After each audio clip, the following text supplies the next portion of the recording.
मग अणुकेंद्रकाच्या सर्वात जवळ असलेले जे पहिलं कवच आहे त्या पहिल्या कवचाला एक विशिष्ट असा क्रमांक दिलेला आहे आणि कवचांच्या कवच जे आहेत त्या कवचांच्या क्रमांकासाठी एन ही संज्ञा वापरतात. म्हणजे पहिलं कवच, दुसरं कवच ते आपण बघूया. हे तर लक्षात आलं ना तुमच्या. इलेक्ट्रॉनचं वितरण कशा पद्धतीने केलं जातं.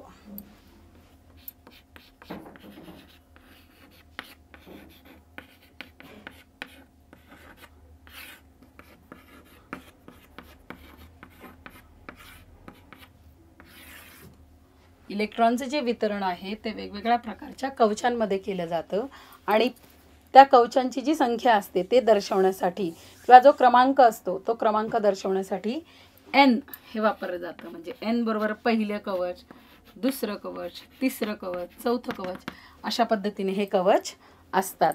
बरोबर. आणि या क्रमांकानुसार कवचांना काही विशिष्ट प्रकारच्या संज्ञांनी संबोधण्यात येतं. पहिलं कवच जे असेल तर पहिल्या कवचाला म्हटलं जातं, पहिल्या कवचाला एक विशिष्ट नाव देण्यात आलेले आहे, विशिष्ट संज्ञा आहेत के. दुसरं जे कवच आहे त्या कवचाला म्हटलं जातं एल. तिसरं जे कवच आहे त्याला म्हटलं जातं एम आणि चौथं जे कवच आहे त्याला म्हटलं जातं एन. अशा पद्धतीने त्या कवचांना विशिष्ट प्रकारच्या संज्ञा देण्यात आहेत. के, एल, एम आणि एन पहिलं जे कवच आहे.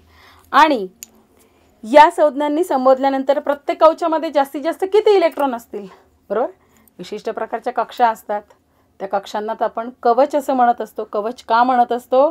कारण भ्रमण कक्षेचं ते जे प्रारूप असतं ते कसं असतं, थ्री डायमेन्शनल असल्यामुळे, त्रिमितीय असल्यामुळे त्याला कवच असं नाव देण्यात आलेलं आहे. बरोबर. आणि हे जे कवच आहे त्या कवचांची काहीतरी एक कपॅसिटी असते की पहिल्या कवचामध्ये किती इलेक्ट्रॉन मावतील, दुसऱ्या कवचामध्ये किती इलेक्ट्रॉन मावतील अशा पद्धतीने. मग ते कसं काढायचं तर कवचामध्ये जास्तीत जास्त किती इलेक्ट्रॉन मावू शकतील किंवा बसू शकतील तर 2n वर्ग या सूत्राने काढलं जातं. लक्षात घ्या. या ठिकाणी कवचामध्ये असलेल्या इलेक्ट्रॉनचं जे वितरण असतं ते इलेक्ट्रॉनचं वितरण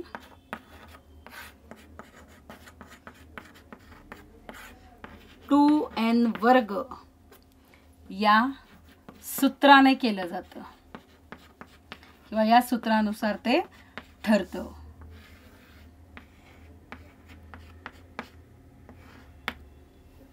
मग आता जर पहिलं कवच असेल n बरोबर 1, पहिलं कवच घेतलं आपण तर पहिलं कवच म्हणजे 2n चा वर्ग म्हणून 2 गुणिले n ची किंमत किती आहे 1, 1 चा वर्ग, 2 गुणिले 1 चा वर्ग, 1 चा वर्ग 1, बे 1 बे.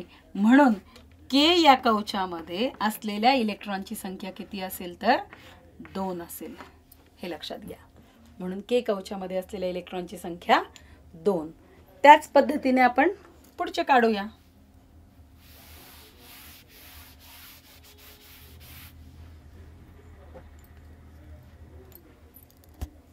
आता दुसरं आहे n बरोबर दुसरं कवच म्हटल्यावर 2. आपलं सूत्र आहे 2n चा वर्ग म्हणून 2 गुणिले n च्या जागी टाकायचे 2, 2 गुणिले 2 चा वर्ग, मग 2 गुणिले 2 चा वर्ग 4, 4 दुने 8. मग दुसऱ्या कवचामध्ये असलेल्या इलेक्ट्रॉनची संख्या किती आहे तर 8 आहे. हे लक्षात घ्या. त्यानंतर n बरोबर जर तिसरं कवच असेल तर 2n चा वर्ग म्हणून 2 गुणिले 3, n च्या जागी टाकणार आपण 3, 3 चा वर्ग, 2 गुणिले 3 चा वर्ग 9, 9 दुने 18. अशा पद्धतीने तिसऱ्या कवचामध्ये आहे 18 इलेक्ट्रॉनचं वितरण केलं जातं. आणि त्यानंतर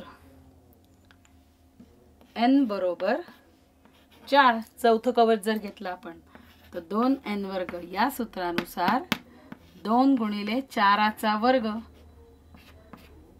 म्हणजे 2 गुणिले 4 चा वर्ग 16, तर ते येतात तुमचे 32. अशा पद्धतीने 4 कक्षांमध्ये इलेक्ट्रॉनचे जे वितरण आहे, तर पहिल्या कक्षेमध्ये 2 इलेक्ट्रॉन, दुसऱ्या कक्षेमध्ये 8 इलेक्ट्रॉन, तिसऱ्या कक्षेमध्ये 18 आणि चौथ्या कक्षेमध्ये 32 अशा पद्धतीने इलेक्ट्रॉनचं वितरण जे आहे ते वितरण ठरतं. लक्षात येतंय तुमच्या? आणि याच इलेक्ट्रॉन वितरणानुसार पुढे तुम्हाला वेगवेगळ्या प्रकारचं इलेक्ट्रॉनचं वितरण करून कशा पद्धतीने अणूमधील इलेक्ट्रॉन हे वितरित केले जातात, त्या वितरणानुसार त्या अणूचे कसे वेगवेगळे गुणधर्म आढळतात याविषयी अभ्यास तुम्हाला 9वी आणि 10वी मध्ये करायचा आहे. या ठिकाणी एवढंच लक्षात ठेवायचं की मूलद्रव्यामधल्या इलेक्ट्रॉन स्वरूपण आपण बघितलेलं. KLMN या कवचांमध्ये अनुक्रमे जास्तीत जास्त कसे इलेक्ट्रॉन बसतात? 2, 8, 18 आणि 32 असे इलेक्ट्रॉन सामावू शकतात.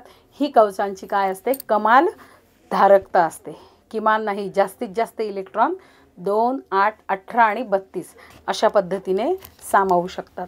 कवचांच्या कमाल धारकतेनुसार अणूमधील इलेक्ट्रॉनचं कवचांमध्ये काय केलं जातं? वेगवेगळ्या च्यामध्ये वितरण केलं जातं, वाटप केलं जातं. एखाद्या मूलद्रव्याच्या अणूमधील इलेक्ट्रॉनची कवचनिहाय मांडणी म्हणजे त्याचं इलेक्ट्रॉन स्वरूपण असतं. लक्षात घ्या, तुम्हाला हे विचारलं जातं इलेक्ट्रॉन स्वरूपण म्हणजे काय? तर इलेक्ट्रॉन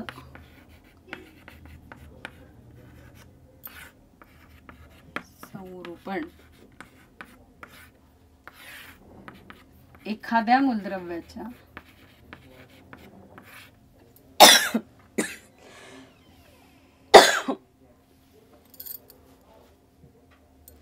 अणूमधील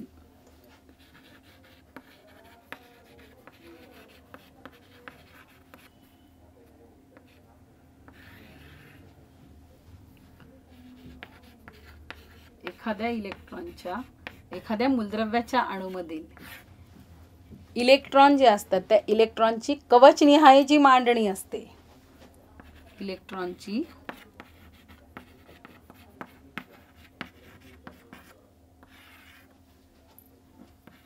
कवचनिहाय मांडणी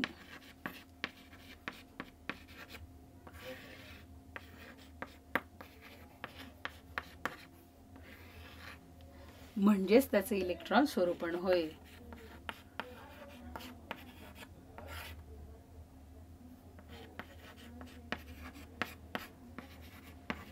इलेक्ट्रॉन स्वरूपण होय. लक्षात तुमच्या? आणि मग प्रत्येक इलेक्ट्रॉनकडे तो ज्या कवचात असतो त्यानुसार त्याची काय असते? निश्चित अशा प्रकारची ऊर्जा असते. पहिल्या कवचाची इलेक्ट्रॉनची ऊर्जा ही सर्वात कमी असते कारण ते केंद्रकाच्या जवळ असतो आणि त्यापुढील जे कवचामधील इलेक्ट्रॉनची ऊर्जा जी असते ती कवच क्रमांकाप्रमाणे काय होत जाते? हळूहळू वाढत जाते. मूलद्रव्यांच्या अणूंचं इलेक्ट्रॉन स्वरूपण जे असतं ते असं असतं की त्यायोगे सर्व इलेक्ट्रॉनची एकत्रित ऊर्जा जी असते ती कमीत कमी असते. अणूतील इलेक्ट्रॉनच्या कवचांच्या कमाल धारकतेप्रमाणे तसेच ऊर्जेच्या चढत्या क्रमांकानुसार असलेल्या कवचांमध्ये ते काय करत असतात? तर स्वतःचं स्थान मिळवत असतात. आता काही मूलद्रव्यांच्या अणूंचं इलेक्ट्रॉन स्वरूपण आपण तक्त्यामध्ये बघूया आणि उरलेला तक्ता आपण पूर्ण करूया. बघा, आता कवचामध्ये इलेक्ट्रॉनचं वितरण कशा पद्धतीने केलं जातं हे आपण बघूया.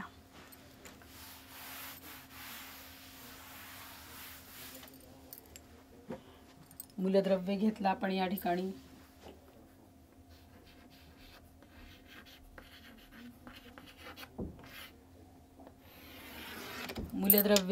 मूलद्रव्यानंतर त्या मूलद्रव्याची रासायनिक संज्ञा,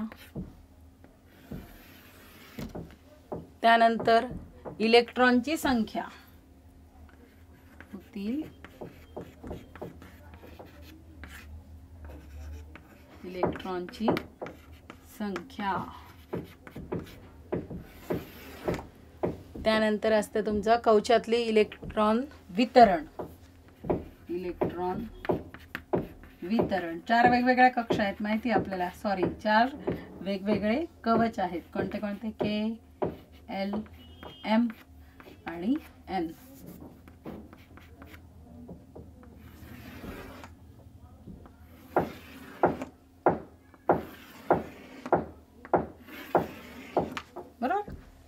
वेगवेगळं. आणि त्याच्यानंतर संख्या स्वरूपात इलेक्ट्रॉनचं वितरण.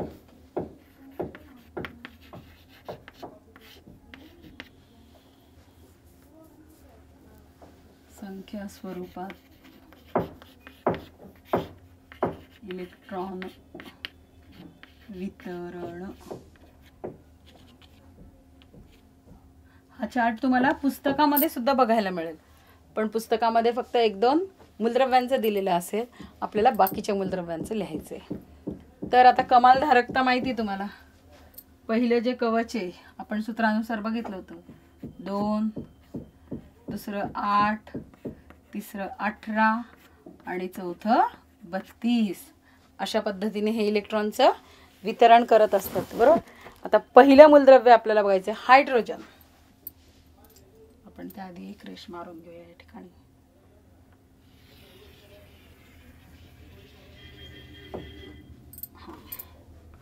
पहिलं जे मूलद्रव्य आहे ते म्हणजे हायड्रोजन. हायड्रोजनची संज्ञा माहिती आहे आपल्याला, H, बरोबर. आता अणूमधल्या इलेक्ट्रॉनची संख्या हायड्रोजनची किती असते, तर हायड्रोजनमध्ये एकच अणू असतो आणि या हायड्रोजनमध्ये एक अणू असल्यामुळे त्याच्या पहिल्या कक्षेत किती कमाल, ही आपली काय धारकता आहेत, किमान का कमाल, कमाल धारकता आहेत, म्हणजे जास्तीत जास्त 2 इलेक्ट्रॉन. आपल्याकडे एकच आहे म्हणून एकच येईल. आणि संख्या स्वरूपात असलेल्या इलेक्ट्रॉनचं वितरण काय येईल, तर 1 येईल. त्याच्यानंतर दुसरं मूलद्रव्य आहे हेलियम.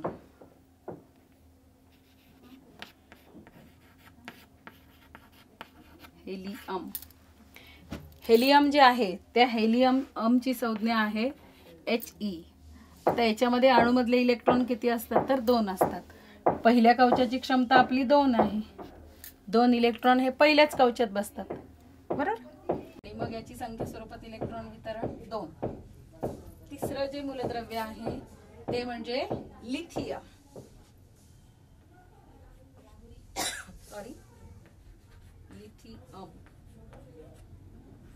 लिथियमचं सूत्र आहे Li. याची अणूतल्या इलेक्ट्रॉनची संख्या असते 3. मग अणूतल्या इलेक्ट्रॉनची संख्या असते 3, याच्या कॅपॅसिटी, याची क्षमता जी आहे ती 2. 3तून 2 गेला, उरला 1, म्हणून या ठिकाणी 1. आणि संख्या स्वरूपात इलेक्ट्रॉन वितरण जे आहे ते कसं आहे, तर पहिल्या याच्यात 2 आणि दुसऱ्या याच्यात किती झालं, 1. आता त्याच्यानंतर पुढचं जे मूलद्रव्य आहे कार्बन.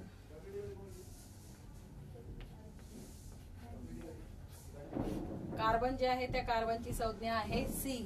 प्रत्येक वेळेला आपण रासायनिक संज्ञा लिहितो हे लक्षात घ्या. मूलद्रव्य लिहितोय, मूलद्रव्याची रासायनिक संज्ञा लिहितोय. या ठिकाणी मूलद्रव्याची रासायनिक संज्ञा अतिशय महत्वाची आहे. मी तुम्हाला सांगितलं, कारण याच्या पुढचा भाग जो आपल्याला बघायचा आहे की मूलद्रव्याची रासायनिक संज्ञानंतर त्या मूलद्रव्याचं संयुग जे तयार होतं, संयुगाचं सूत्रानंतर त्या मूलद्रव्यांमध्ये रासायनिक अभिक्रिया कोणत्या घडतात, बरोबर. याच्याविषयी पण आपल्याला 9वी आणि 10वीला शिकायचं, म्हणून हे खूप महत्वाचं आहे हा भाग. मी वारंवार तुम्हाला सांगते, तर याच्याकडे तुम्ही व्यवस्थितरित्या लक्ष द्या. कार्बनची संज्ञा आहे C आणि कार्बन मध्ये इलेक्ट्रॉन संख्या असते 6. किती असते, 6. तर 6चं जे वितरण होतं ते पहिल्या कक्षेमध्ये किती येईल, 2. 6तून 2 गेले, किती उरले, 4. ते 4 येतील दुसऱ्या कक्षेमध्ये. याचं इलेक्ट्रॉन वितरण येतं 2 आणि 4. त्याच्यानंतरचं मूलद्रव्य आहे कार्बन, नंतर नायट्रोजन.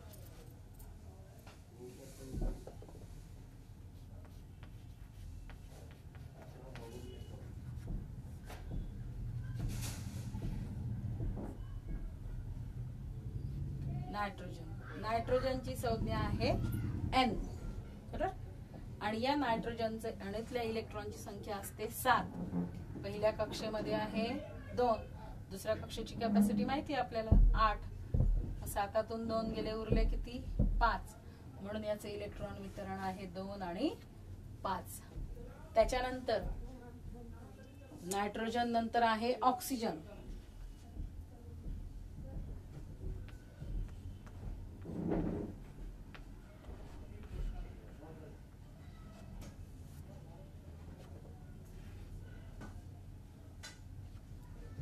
ऑक्सिजनची संज्ञा आहे O आणि ऑक्सिजन मध्ये इलेक्ट्रॉनची संख्या असते 8. मग पहिल्या कक्षेत 2, 8तून 2 गेले दुसऱ्या कक्षेत 6. इलेक्ट्रॉनचं वितरण आहे तुमचं 2 आणि 6. त्यानंतर पुढचं जे मूलद्रव्य आहे ते म्हणजे फ्लुओरिन.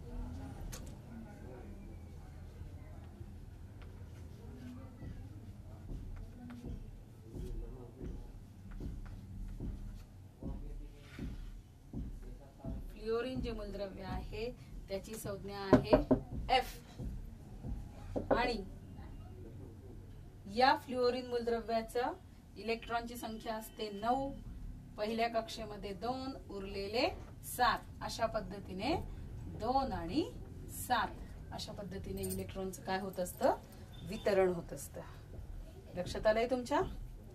त्याच्यानंतर आहे तो म्हणजे निऑन. पण इथे घेऊया आता निऑन.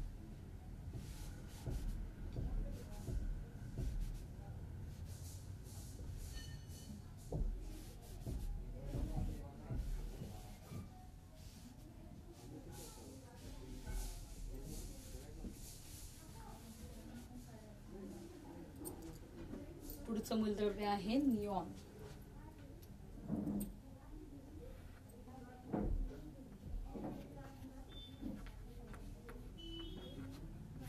निऑन जे मूलद्रव्य आहे त्याची संज्ञा आहे Ne. अणूतले जे इलेक्ट्रॉन असतात त्या निऑन मध्ये 10 असतात.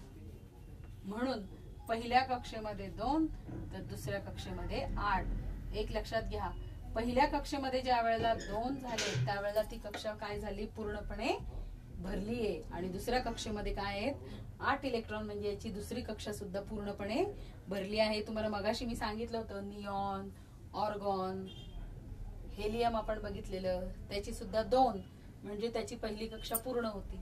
तसंच या निऑनची सुद्धा पहिली कक्षा पूर्ण झाल्यानंतर दुसरी कक्षा सुद्धा पूर्ण आहे.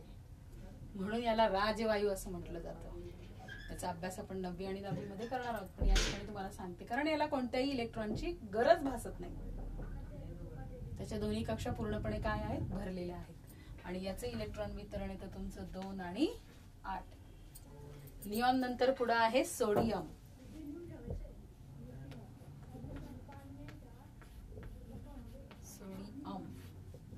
सोडियमची संज्ञा आहे Na.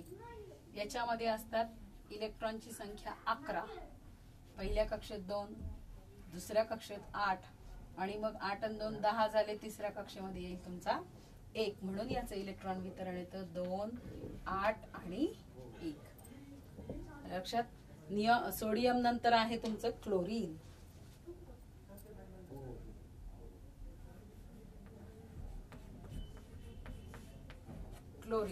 क्लोरीनचं सूत्र आहे किंवा संज्ञा आहे Cl. याच्यामध्ये इलेक्ट्रॉनची संख्या असते 17 आणि पहिल्या कक्षेमध्ये 2, दुसऱ्या कक्षेमध्ये 8. 8 आणि 2 10 झाले. 17तून 10 गेले. तिसऱ्या कक्षेमध्ये आले तुमचे 7. अशा पद्धतीने क्लोरीनचं इलेक्ट्रॉनचं वितरण होतं.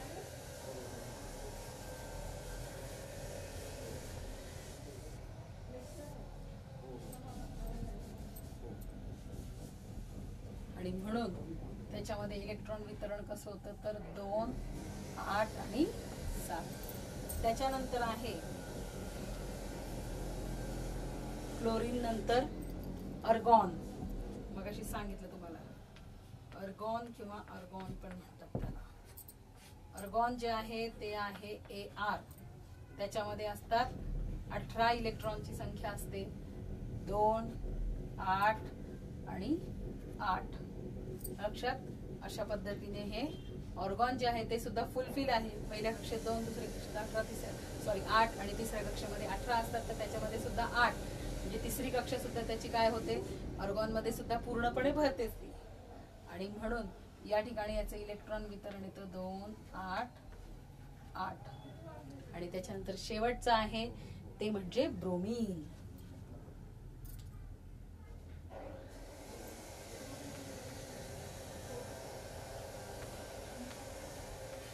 ब्रोमीनची संज्ञा आहे Br आणि त्याच्यामध्ये असतात 35 इलेक्ट्रॉन. या ब्रोमिनचं पहिल्या कक्षेमध्ये 2, दुसऱ्या कक्षेमध्ये 8, तिसऱ्या कक्षेमध्ये 18, 2 8 8 आणि 2 10, 18 आणि 10 28, 28 आणि 7 या ठिकाणी येतात 7. अशा पद्धतीने इलेक्ट्रॉनचं वितरण 2 8 18 आणि 7. अशा पद्धतीने हे इलेक्ट्रॉनचं वितरण होत असतं. संख्या स्वरूपातील इलेक्ट्रॉनचं जे स्वरूपण असतं ते विलग केलेल्या अंकांनी दर्शवले आपण, बरोबर. यातील अंक जे असतात ते ऊर्जेच्या चढत्या क्रमाने असलेल्या कवचांमधील इलेक्ट्रॉनिक संख्या दर्शवतात. सोडियमचं आपण बघितलेलं की सोडियमचं के कवच जे आहे त्या के कवचामध्ये 2 इलेक्ट्रॉन, एल कवचामध्ये 8 इलेक्ट्रॉन आणि एम कवचामध्ये 1 इलेक्ट्रॉन आहे. मग याप्रमाणे 11 इलेक्ट्रॉन वितरित केलेले असतात आणि हे कवचांच्या रेखाटनाप्रमाणे सुद्धा आपण हे दाखवू शकतो. त्याच्यानंतर पुढचा भाग आहे तो म्हणजे संयुजा किंवा इलेक्ट्रॉन स्वरूपण. आता संयुजा म्हणजे काय असतं? तर संयुजा म्हणजे एका अणूने तयार केलेले जे रासायनिक बंध असतात त्या रासायनिक बंधांची जी संख्या आहे हे आपण मागच्या पाठात पाहिलं होतं. आणि मूलद्रव्यांची संयुजा जी असते ती त्याच्या विविध संयुगांमध्ये कशी असते तर स्थिर असते, हे आपण बघितलेलं. आता या ठिकाणी काही आकृत्या मी तुम्हाला काढून दाखवते. ती इलेक्ट्रॉन स्वरूपांचं आपण अशा पद्धतीने हे संख्या स्वरूपात इलेक्ट्रॉनचं वितरण केलंय. आता ते आकृतीच्या स्वरूपामध्ये कशा पद्धतीने वितरित केलेलं असतं ते आपण बघूया. त्याचं रेखाटन कशा पद्धतीने असतं.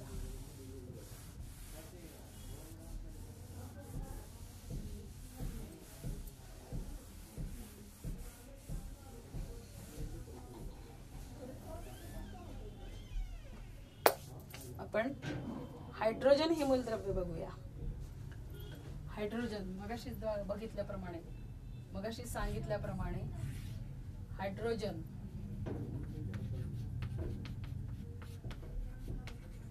जे आहे त्याच्यात इलेक्ट्रॉनची संख्या 1 आहे म्हणून के बरोबर किती आहे 1, बरोबर. तर हायड्रोजन जे मूलद्रव्य आहे त्या हायड्रोजन मूलद्रव्यामध्ये हे हायड्रोजनचं असतं तुमचं केंद्रक, बरोबर. आणि या केंद्रकामध्ये हायड्रोजन आणि या केंद्रका बाहेरची जी कक्षा आहे या कक्षेमध्ये किती इलेक्ट्रॉन असतील तर या केंद्रका बाहेरच्या कक्षेमध्ये असतात ते म्हणजे 1 इलेक्ट्रॉन.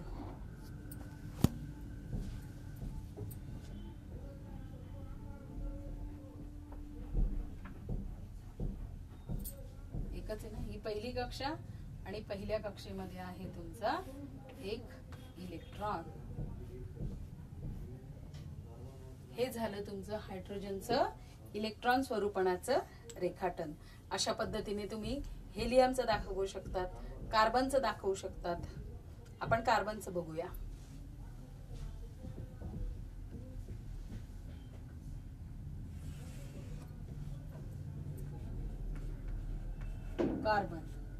कार्बन माहिती तुम्हाला सी संज्ञा आहे. कार्बनचं इलेक्ट्रॉन संख्या आहे 6 असल्या कारणाने के बरोबर 2 आणि एल बरोबर 4, बरोबर. अशा पद्धतीने काय तुमचं इलेक्ट्रॉनचं वितरण आहे.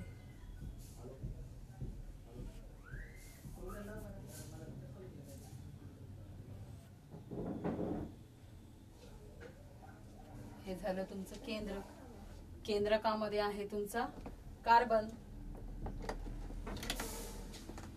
आता कार्बन जे आहे त्या कार्बन मध्ये कशा पद्धतीने आहे हे आपण नेक्स्ट लेक्चर मध्ये बघूया. आलं लक्षात? किंवा तुम्ही सगळ्यांनी हा होमवर्क करून ठेवायचं. या ठिकाणी केंद्रक दाखवलंय, याच्यातल्या 2 कक्षा दाखवायच्या आणि याचं रेखाटन तुम्ही करायचं घरी. राहील लक्षात सगळ्यांच्या? ओके. बाकीचं आपण नेक्स्ट लेक्चर मध्ये बघूया.